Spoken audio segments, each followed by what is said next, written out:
So a huge crisis that's happening in the world right now is the blatant disregard that young men uh, receive, especially in faith circles.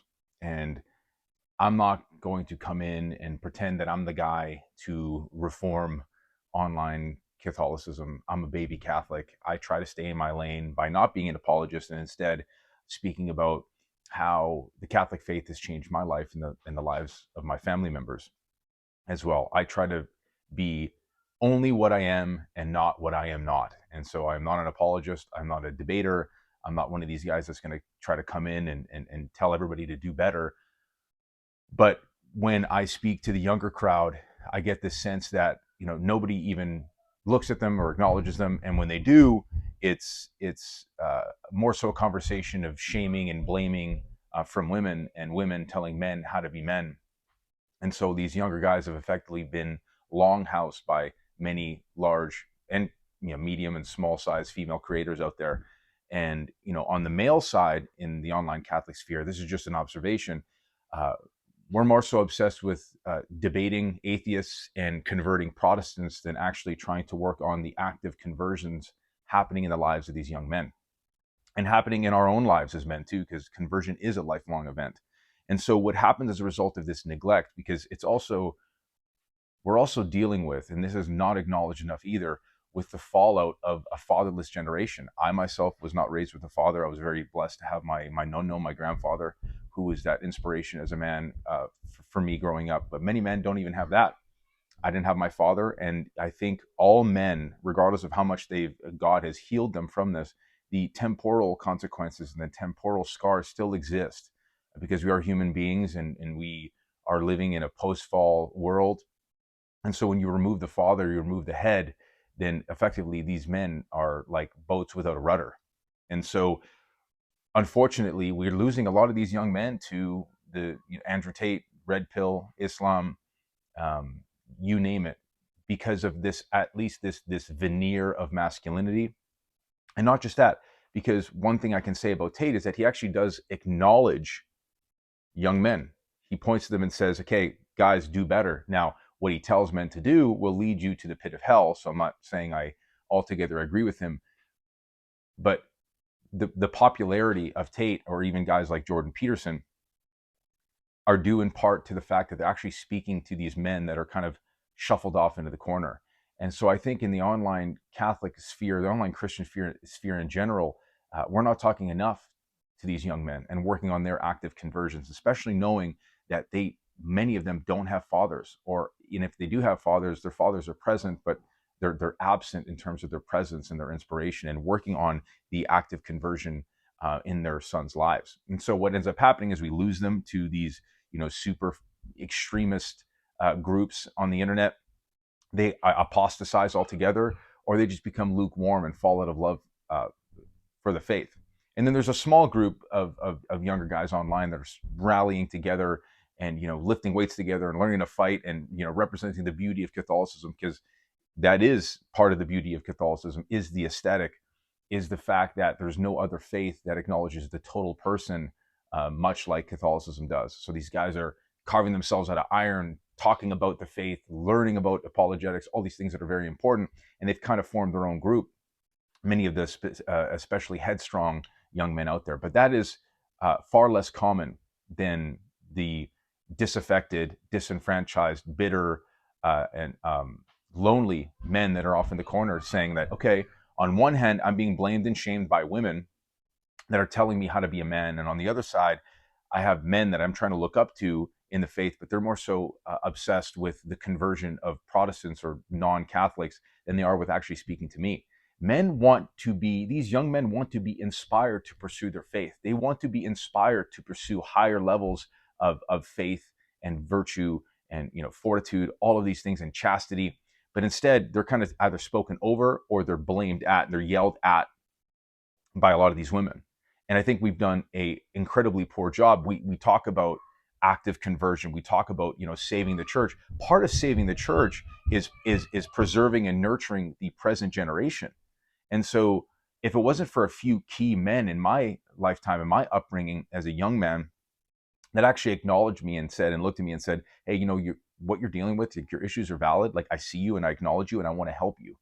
And that might sound soft coming from a guy like me that tends to ramble and shoot from the hip, but I mean this with sincerity. If I had a son, how would I want to acknowledge him and raise him up? Well, I certainly wouldn't tell him that all of the ills of the world are his fault and then he needs to be nicer to women necessarily. Yeah, I'm all about chivalry, I'm all about being a gentleman. Of course I am.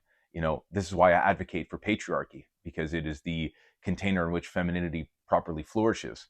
And so, but instead, they're being spoken over or yelled at and shamed for things that are not even really within their control.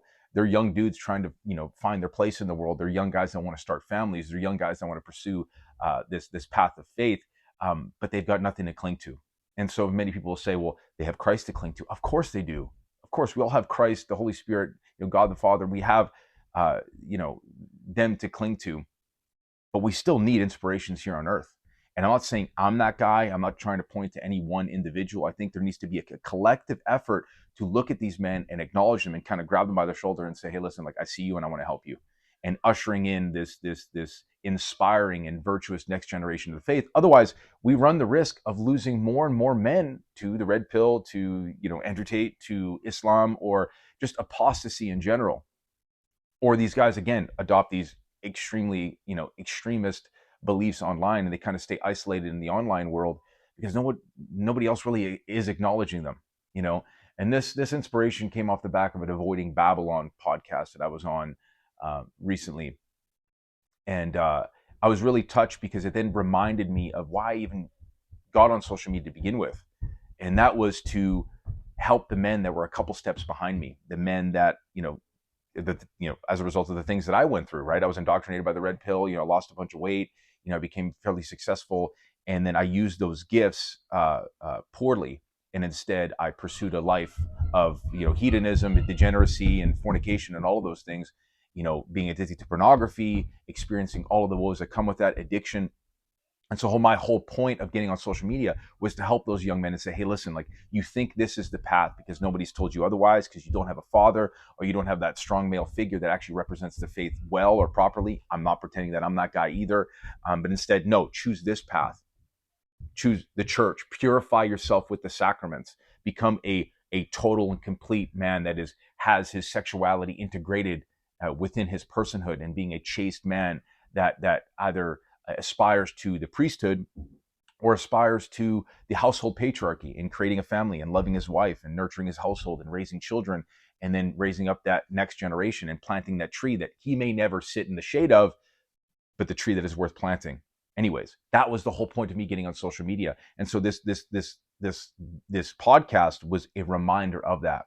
And so many people saw the thumbnail, which was based off of this picture that had Lila Rose and some other content creators at a live action organization recently.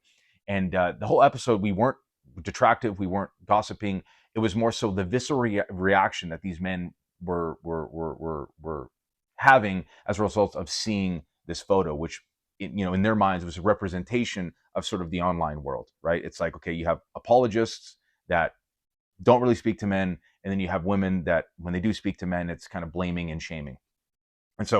And I like many of the people in that photo. My issue necessarily isn't really with the photo, is more so what it represents for these young men. Now, do I think there was like an overreaction to this photo? Yeah, I was one of the people that overreacted to that. I can humbly admit that too. I don't pretend I get everything right. I can fall into pride and hubris quite easily, and I need a gut check from the Lord himself and from my brothers around me to say, hey, listen, like, you're out of line. Don't be emotional. Don't be a bully, because I have the tendency to be a bully. But it's more so what this sort of picture, I guess, in their minds represents. And I think it's this neglect, being shamed and blamed by women for everything, and then also just being spoken over and not acknowledged. And I think we all ought to do a better job. Us as older men, especially fathers, and I'm not advanced in the faith, but many of the men that I'm, very blessed to be friends with are advanced in the faith.